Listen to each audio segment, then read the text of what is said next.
Imagine ఒక sealed వాల్ట్లో శతాబ్దాలుగా ఎవ్వరూ చూడని ఒక డైమండ్ ఉంది. అదే కోహినూర్ సిస్టర్ అని చెప్పే దారియా ఐనూర్. కానీ అది నిజంగా అక్కడే ఉందా, లేక ఇది కూడా ఒక లాస్ట్ హిస్టరీ అయిపోయిందా? మనకి డైమండ్స్ అంటే వెంటనే గుర్తొచ్చేది కోహినూర్. కానీ కోహినూర్కి ఒక సిస్టర్ డైమండ్ ఉందని మీకు తెలుసా? అదే దారియా ఐనూర్. అంటే పర్షియన్లో సీ ఆఫ్ లైట్ అని అర్థం. ఈ డైమండ్ హిస్టరీ ఒక థ్రిల్లర్ మూవీలా ఉంటుంది.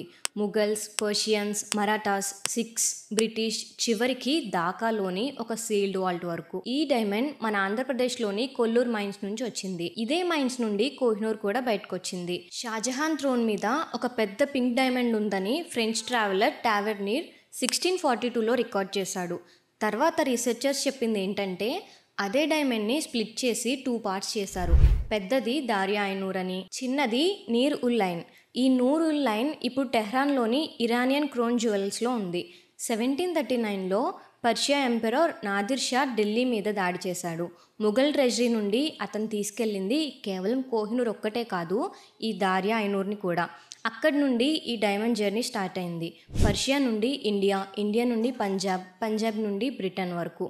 ముందుగా మొఘల్స్ నుండి పర్షియన్స్, తర్వాత మరాఠా రూలర్స్ దగ్గరికి వచ్చింది. హ్యామిల్టన్ అండ్ కో అనే బ్రిటిష్ జ్యువెలర్స్ కూడా దీన్ని రికార్డ్ చేశారు.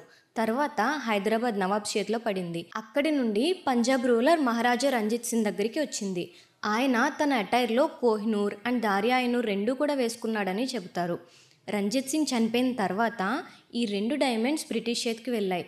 కోహినూర్ లాగానే దారియా ఐనూర్ కూడా ఇంగ్లాండ్కి పంపించారు. కానీ ఫన్నీ ఫ్యాక్ట్ ఏంటంటే బ్రిటిష్ రాయల్స్ దీన్ని ఫ్లాట్ డైమండ్ అని అన్ఇంప్రెసివ్గా భావించారు. లేడీ డఫ్రిన్ తన మెమోయిర్లో కూడా ఈ డైమండ్ గురించి నాట్ వెరీ అట్రాక్టివ్ అని రాసింది. ఇమాజిన్ ఒక 182 క్యారెట్ రేర్ పింక్ డైమండ్ని ఇలా డిస్మిస్ చేయడం. అయితే ఈ స్టోరీలో మోస్ట్ మిస్టీరియస్ ట్విస్ట్ ఢాకాలో మొదలవుతుంది. 1852లో పబ్లిక్ ఆక్షన్లో ఖ్వాజా అలీముల్లా మొదటి నవాబ్ అయిన ఢాకా ఈ డైమండ్ని కొన్నాడు. తర్వాత తన ఫ్యామిలీకి ఫినాన్షియల్ క్రైసిస్ వచ్చి ప్రాపర్టీ, ఎస్టేట్ అండ్ ఫ్యామిలీ వెల్త్ని మెయింటైన్ చేయడం కష్టమైంది. ఆ సిచ్యువేషన్లో డైమండ్ను బ్రిటిష్ అడ్మినిస్ట్రేషన్కి మార్టిగేజ్ చేయాల్సి వచ్చింది. అలా ఆ డైమండ్ని లోన్ సెక్యూరిటీగా ఇంపీరియల్ బ్యాంక్ ఆఫ్ ఇండియా వద్ద ఉంచారు. ఇండియా పార్టిషన్ తర్వాత ఢాకా ఈస్ట్ పాకిస్తాన్లో ఉండడంతో diamond control state bank of పాకిస్తాన్కి వెళ్ళింది. 1971లో బంగ్లాదేశ్కి ఇండిపెండెన్స్ రావడంతో అది సోనాలి బ్యాంక్ ఆఫ్ బంగ్లాదేశ్ వాల్ట్లోకి చేరింది. ఇప్పుడు అసలైన సస్పెన్స్.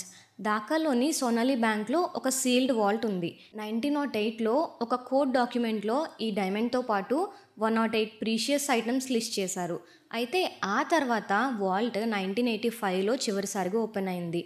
అప్పుడు కూడా డైమండ్ ప్రెజెన్స్ని కన్ఫర్మ్ చేశారు. కానీ తర్వాత 2017లో దారియా ఐనూర్ అక్కడ లేదని రిపోర్ట్స్ వచ్చాయి. బ్యాంక్ అఫీషియల్స్ మాత్రం వాల్ట్ సీల్ ఓపెనే చేయలేదని చెప్పారు. రీసెంట్గా interim government of Bangladesh Mohammad Yunus లీడర్షిప్లో ఆ వాల్ట్ ఓపెన్ చేయాలని ప్లాన్ చేస్తున్నారు. 11 మంది సభ్యులతో కమిటీని ఏర్పాటు చేసింది. దీన్ని క్యాబినెట్ సెక్రటరీ లీడ్ చేస్తున్నారు. ఈ కమిటీ వాల్ట్లో డికేట్స్ నుంచి సీల్ చేస్తున్న జ్యువెల్స్, ఖజానా ఎప్పుడు ఇన్స్పెక్ట్ అయ్యాయి, ఏ పొజిషన్లో ఉన్నాయన్నది అబ్జర్వ్ చేయనుంది. సోషల్ మీడియాలో కూడా ఈ న్యూస్ క్రేజీగా స్ప్రెడ్ అవుతుంది. Think about it. ఒకవేళ నిజంగా దారియా ఐనూర్ అక్కడే ఉంటే అది $13 మిలియన్ వర్త్ అని ఎస్టిమేట్ చేస్తున్నారు. కానీ ఇక్కడ ఇంకొక ట్విస్ట్ ఉంది. టెహ్రాన్లో ఇరానియన్ క్రోన్ జ్యువెల్స్లో ఆల్రెడీ ఒక 182 క్యారెట్ పింక్ డైమండ్ ఉంది. అది కూడా దారియా ఐనూర్ అని క్లెయిమ్ చేస్తున్నారు. మరి ఢాకాలోదేంటి? డూప్లికేటా ఆర్ సెపరేట్ కట్టా? లేదా ఈ సెంచరీస్లో ఐడెంటిటీ చేంజ్ అయిపోయిందా? దీనిపై 2 డిస్కషన్స్ జరుగుతున్నాయి. ఫస్ట్ వన్ వచ్చేసి ఢాకాలో ఉన్నది ఒరిజినల్ దారియా ఐనూర్ అని కొందరు. 1739లో నాదిర్ షా ముఘల్ ట్రెజరీ లూట్ చేసి ఇండియా నుండి పర్షియాకి డైమండ్ తీసుకెళ్లాడు. పర్షియన్ రూలర్స్ హ్యాండ్స్లో సెంచరీస్ గడిచిన తర్వాత పీసెస్ కట్ అయ్యి Noor ul Ain and Darya i Noor Tehran Iranian crown జ్యువెల్స్లో చేరాయి. ఆ డైమండ్ అప్పటి నుంచి టెహ్రాన్లోనే ఉందని ఇంకొందరి వాదన. ఒకవైపు మ్యూజియంలో చూపిస్తున్న టెహ్రాన్ డైమండ్, మరోవైపు డికేట్స్ నుంచి సీల్డ్ ఢాకా వాల్ట్. ఏది నిజం? టైం మాత్రమే ఆన్సర్ చెబుతుంది.